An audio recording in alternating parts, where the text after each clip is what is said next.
അസ്സലാമു അലൈക്കും. എന്റെ പേര് റജി എന്നാണ്. ചുങ്കപ്പാറയിലും തൊടുപുഴയിലും പുസ്തകത്തിലൂടെയും ചോദ്യപേപ്പറുകളിലൂടെയും ഇസ്ലാമിനെ കരിവേരി തേക്കുകയും നബി സല്ലല്ലാഹു അലൈഹി വസല്ലമയെ അവഹേളിക്കുകയും ചെയ്ത കാലഘട്ടത്തിൽ ഒരു ക്രിസ്തീയ സഹോദരൻ കഴിഞ്ഞ ദിവസം ഒരു ചോദ്യം ചോദിക്കുകയുണ്ടായി. എന്തുകൊണ്ട് ഖിയാമത്ത് നാളിലേക്ക് അവരുടെ യേശുക്രിസ്തുവിനെ തന്നെ നിയോഗിച്ചു? മുഹമ്മദ് നബി സല്ലല്ലാഹു അലൈഹി വസല്ലമയെ ആ കർമ്മത്തിൽ നിന്ന് ഇതിൽ നിന്ന് എന്തുകൊണ്ട് മാറ്റി നിർത്തി? അപ്പോൾ യേശുക്രിസ്തു അല്ലേ സത്യം, മുഹമ്മദ് നബിയുടെ വാദം പൊള്ളയല്ലേ?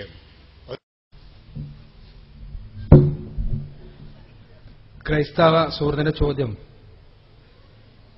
അവസാന നാളിലേക്ക് എന്തിനാണ് യേശുക്രിസ്തുവിനെ മാറ്റി നിർത്തിയത്? മുഹമ്മദ് നബിയെ എന്തുകൊണ്ടാണ് അവസാനത്തേക്ക് കൊണ്ടുവരാൻ വേണ്ടി നിശ്ചയിക്കാതിരുന്നത്?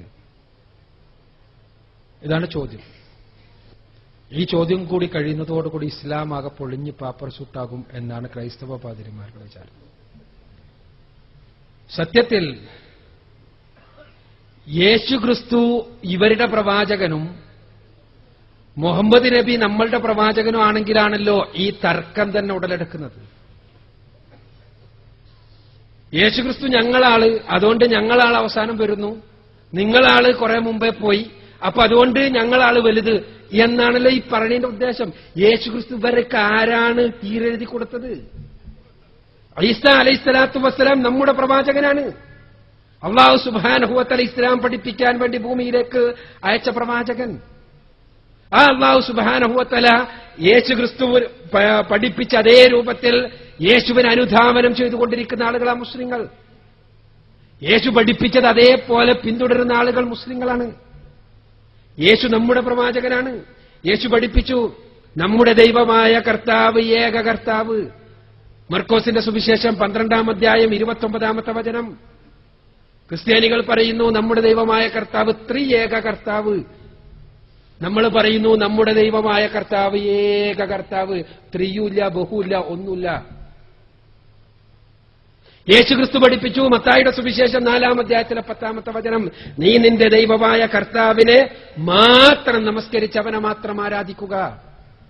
നാം യേശുക്രിസ്തു ആരെ ആരാധിച്ചോ, ആരോട് പ്രാർത്ഥിച്ചുവോ അവനോ മാത്രം ആരാധിക്കുന്നു. ക്രിസ്ത്യാനികൾ യേശുക്രിസ്തുവിനെ തന്നെ ആരാധിക്കുന്നു. മറ്റു കുറെ ആളുകൾ മറ്റു പുണ്യവാളന്മാരെയും ആരാധിച്ചുകൊണ്ടിരിക്കുന്നു. യേശു പഠിപ്പിച്ചു പ്രയാസപ്പെടുന്ന രംഗങ്ങളിൽ ആരോട് പ്രാർത്ഥിക്കണം.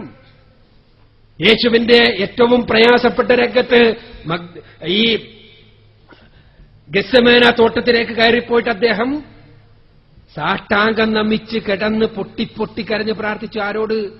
പിതാവേ, പടച്ചോനെ, ഈ പാനപാത്രം എന്നിൽ നിന്ന് നീക്കം കളയണമേ. ആ ദൈവത്തോട് യേശു ആരോട് പ്രാർത്ഥിച്ചോ ആ പടച്ചോനോട് പ്രാർത്ഥിക്കണം എന്ന് മുസ്ലിങ്ങൾ, യേശുവിനോട് തന്നെ പ്രാർത്ഥിക്കണം എന്ന് ക്രൈസ്തവർ. യേശു എങ്ങനെ പ്രാർത്ഥിച്ചു? മത്തായിയുടെ സുവിശേഷം 26-ാം അധ്യായത്തിൽ 39-ാമത്തെ വചനം, ലൂക്കോസിന്റെ സുവിശേഷം 22-ാം അധ്യായത്തിൽ 44-ാമത്തെ വചനം.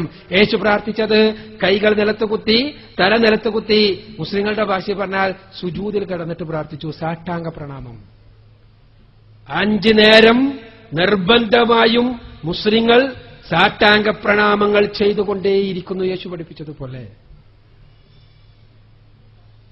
ലൂക്കോസിന്റെ സുവിശേഷം 1-ാം അധ്യായത്തിൽ 7-ാമത്തെ വചനം, യേശുവിന്റെ 7-ാം ദിവസം പരിച്ഛേദനയേറ്റു. 1-ാം അധ്യായത്തിൽ 21-ാമത്തെ വചനം, യേശു 7-ാം ദിവസം പരിച്ഛേദനയേറ്റു. ലിംഗാഗ്ര ചർമ്മം ഛേദിച്ചു. യേശുവും ശിഷ്യന്മാരുമല്ല, അത് നിർബന്ധമായും ചെയ്യുന്ന മുസ്ലിങ്ങൾ, ചെയ്യാൻ പാടില്ല എന്ന് ക്രൈസ്തവർ. ഇങ്ങനെ കണ്ടു പോയാൽ ഞാൻ പറഞ്ഞു വരുന്നത് യേശുക്രിസ്തു നമ്മുടെ പ്രവാചകനാണ്. യേശുവിനെ അനുധാവനം ചെയ്യുന്നത് നമ്മളാണ്. യേശുക്രിസ്തുവിനെ ആദരിക്കുന്നത് നമ്മളാണ്. യേശുക്രിസ്തുവിനെ ബഹുമാനിക്കുന്നത് നമ്മളാണ്. ആ യേശുക്രിസ്തു അദ്ദേഹം കന്യകയിൽ നിന്ന് ജനിച്ചു എന്ന് ഇസ്ലാം പഠിപ്പിക്കുന്നു, ഖുർആൻ പഠിപ്പിക്കുന്നു. അത് അദ്ദേഹത്തിലൂടെ ഉണ്ടായ അത്ഭുതം. മുഹമ്മദ് റസൂലുള്ളാഹി സ്വല്ലല്ലാഹു അലൈഹി വസല്ലമ കന്യകയിൽ നിന്ന് ജനിച്ചു എന്ന് നമ്മൾ പറയുന്നില്ല. അതെന്താ കാരണം? അള്ളാഹുവിന്റെ തീരുമാനം അങ്ങനെ. അള്ളാഹുവിന്റെ തീരുമാനം അങ്ങനെ. ഓരോ പ്രവാചകന്മാർക്കും ഓരോ സവിശേഷതകളുണ്ട്, പല സവിശേഷതകളും. ഇബ്രാഹിം നബി അലൈഹി സ്വലാത്തു വസ്സലാം അദ്ദേഹം അഗ്നിയിലേക്ക് എറിയപ്പെട്ട് അഗ്നിയിൽ നിന്നൊന്നും തട്ടാത്തവനായി പുറത്തു വന്നു. അതെന്താ മുഹമ്മദ് നബി അഗ്നി പോകാതിരുന്നത്, അതുകൊണ്ട് ഇബ്രാഹിം നബി അല്ലേ വലുത്? ഒരാൾക്ക് പറയാം. എന്താ മുഹമ്മദ് നബി അഗ്നിക്ക് പോകാതിരുന്നത്, അഗ്നിയിൽ നിന്ന് രക്ഷപ്പെടാതിരുന്നത്? ഒരാൾക്ക് വേണമെങ്കിൽ പറയാം. അവിടെ എന്താ വെച്ചാൽ ഞാൻ നേരത്തെ പറഞ്ഞ ചോദ്യമാണ് പ്രസക്തം. മുഹമ്മദ് നബിയും ഇബ്രാഹിം നബിയും എല്ലാം ഇസ്ലാമിന്റെ പ്രവാചകന്മാരാണ്. അവരൊരാൾ വലുത് ഒരാൾ ചെറുതെന്നില്ല. മൂസാ നബി അലൈഹി സ്വലാത്തു വസ്സലാം അദ്ദേഹം സർപ്പമാക്കി നിലത്തിട്ടപ്പോ, വടി നിലത്തിട്ടപ്പോ മുഹമ്മദ് നബി ചെയ്തിട്ടില്ല, മറ്റു പല പ്രവാചകന്മാരും ചെയ്തിട്ടില്ല. പക്ഷേ മൂസാ നബി അലൈഹി സ്വലാത്തു വസ്സലാം ചെയ്തു. എന്ത്? അദ്ദേഹത്തിന് ആ കഴിവ് പടച്ച തമ്പുരാൻ നൽകി. എന്തിന്? അദ്ദേഹം പ്രവാചകനാണ് എന്നതിന്. ഇതേപോലെ ഈസാ അലൈഹി സ്വലാത്തു വസ്സലാം അദ്ദേഹത്തെ അല്ലാഹു സുബ്ഹാനഹു വ തആല സംരക്ഷിച്ചു, കുരിശിൽ നിന്ന് രക്ഷപ്പെടുത്തി. കുരിശിൽ നിന്ന് രക്ഷപ്പെടുത്തിയിട്ട് അല്ലാഹുവിലേക്ക് ഉയർത്തി. അദ്ദേഹം തിരിച്ചു വരിക തന്നെ ചെയ്യും.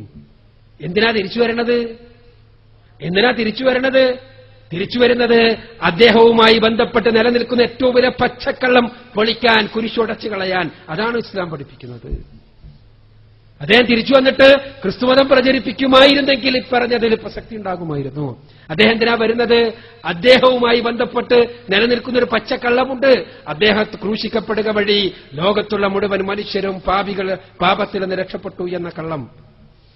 അത് തകർക്കപ്പെടുകയാണ് അദ്ദേഹത്തിന്റെ ആഗമനത്തോടുകൂടി. മാത്രവുമല്ല, അദ്ദേഹം തന്നെ മുന്നറിയിപ്പ് നൽകിയ മുഹമ്മദ് റസൂലുള്ളാഹി സ്വല്ലല്ലാഹു അലൈഹി വസല്ലമ പഠിപ്പിച്ച ശരീഅത്ത് പ്രകാരം ജീവിച്ചുകൊണ്ട്, ആ ശരീഅത്ത് പ്രകാരം ജനങ്ങളെ നയിച്ചുകൊണ്ട് ഈസാ നബി അലൈഹി സ്വലാത്തു വസ്സലാം ഈ ഭൂമിയിൽ വെച്ച് മരണപ്പെടും. അതിനാണ് അദ്ദേഹം കടന്നു വരുന്നത്.